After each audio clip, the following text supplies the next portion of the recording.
Video کے اندر ہم آپ کو رجت کا عمل بتا رہے ہیں۔ رجت کیا ہوتی ہے اس کے اوپر ہم ویڈیو بنا چکے ہیں، اور یہاں آپ دیکھ سکتے ہیں کہ رجت کا عمل لکھا ہوا ہے۔ رجت کی قسمیں، رجت کیوں ہوتی ہے، کن پر ہوتی ہے، اس کی علامت کیا ہوتی ہے، اس کے اوپر ہماری مکمل ویڈیوز ہیں۔ اس کی 50 علامتیں اور اس سے بھی زیادہ ہم ذکر کر چکے ہیں۔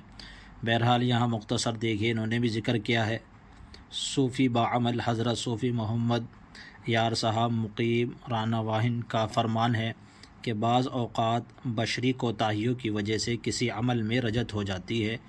اس کے دفعے کے لیے یہ آیت مبارکہ ہے، یعنی کبھی عمل کی رجت ہوتی ہے، انہوں نے یہاں خاص طور پر ذکر کیا ہے کسی آیات اور عمل کی وجہ سے جو رجت ہو جائے اس کو دور کرنے کے لیے یہ عمل یہاں لکھا گیا ہے۔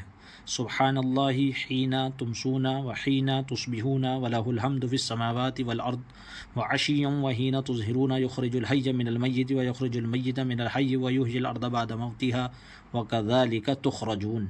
یہ قرآن کریم کی آیت ہے۔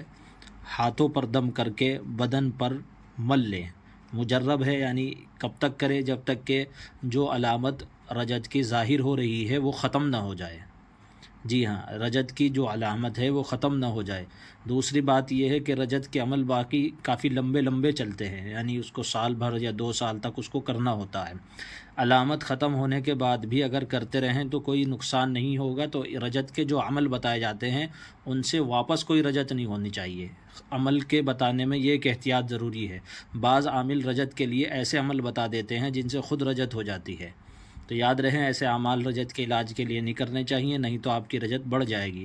رجت عمل کے کسی نقصان کی وجہ سے بھی ہو جاتی ہے۔ کبھی مریض کا مریض تو ٹھیک ہو جاتا ہے، کبھی کسی نے کسی پر پھونک مار دی اور وہ عامل نہیں تھا تو وہ خود بیمار پڑ جاتا ہے، یا پھر کبھی ایسا ہوتا ہے کسی بیمار کے ساتھ کہیں گیا تھا اور اس کا علاج کروایا، وہ تو ٹھیک ہو گیا لیکن جو لے کر گیا تھا اس پر رجت ہو گئی، ایسا بھی ہوتا ہے۔